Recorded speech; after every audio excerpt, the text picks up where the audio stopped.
Kamala crash. We're going to have a crash like 1929 if she gets in. It will not be pretty. Thank you. At any moment now, Barrow County officials giving an update on that school shooting in Winder, Georgia.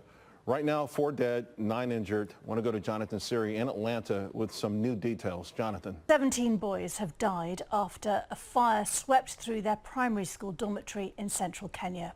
Some breaking news there. There is a fire incident at the Isiolo Girls High School in Isiolo County.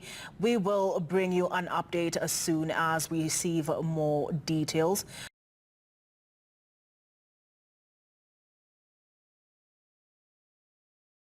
But is there any way around monetizing these debt levels? Is there any way inflation is not here to stay? Yeah, we could have a long term. Look, I don't have to worry about the long term, my day job, but I will say this: we could have an event. I don't know whether, hopefully, it's not a war of major powers that bring us together, and you get sacrificial behavior like we got after the Depression and World War II.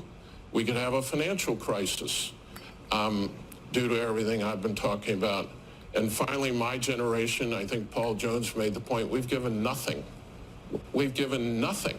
And now we want to screw our grandchildren. Finally, we get the memo. So no, I'm not that pessimistic. And I'll say the other thing I'm optimistic about. Jerome Powell normalizing interest rates. Yeah. We now have a hurdle rate for investment in this country. So I think the allocation of capital, ironically, if we don't go to the zombie route, and if we don't continue the drunken stuff, ironically, I think it could be a force for good. Because instead of funding a bunch of nonsense and bubble stuff, the capital gets more properly allocated.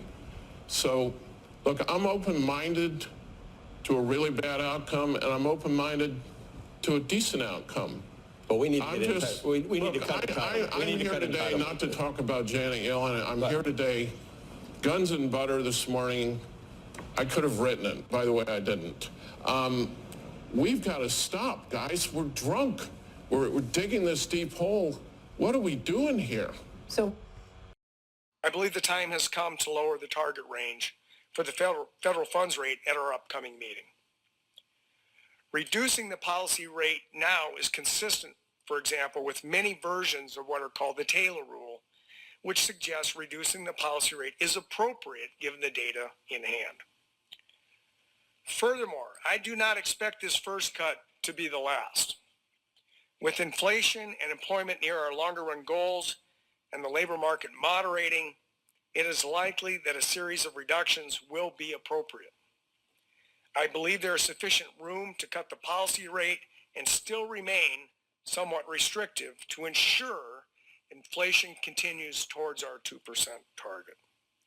I mean, do you have any feeling as to when the timing, when it could hit, Robert? I mean, you saw what happened the first week of August, right? We had a crash, and then everything kind of went away in the span of 48 hours or less than 48 hours. I mean, was that just a prelude of things to come? I mean, what's gonna bring down the system?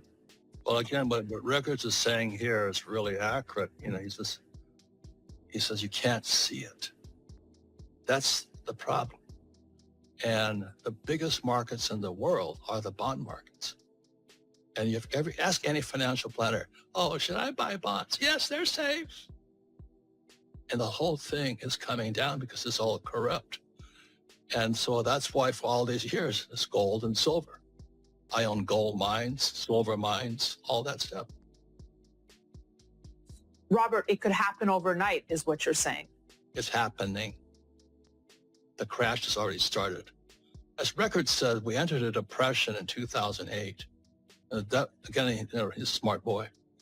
Definition of a depression is subprime growth. So America and the world has not grown. You know, like he talks about here, how Credit Suisse went bankrupt. Nobody says anything. So-called the safest bank in the world, Credit Suisse, is bankrupt, but we can't see it. And so what's happening is that it keeps crashing, but we can't see it. And that's why all these years is gold, silver, I add Bitcoin to it. I'm a big silver bull, as you know. I own silver mines. I started, we have a mine in Utah, the biggest, richest gold mine in America today. So I'm a hardcore believer of gold and silver, real money, not fake money.